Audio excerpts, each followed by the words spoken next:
अब की सावन में झूलनी गड़ई द पिया जी अब हलाई द पिया न।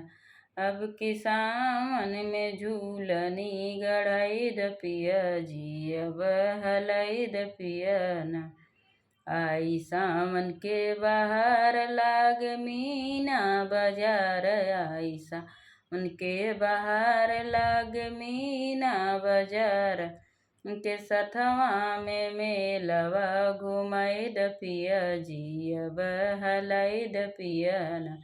हमके सथवा में मेलवा घुमाई द पिया जी अब हलाई द पिया न।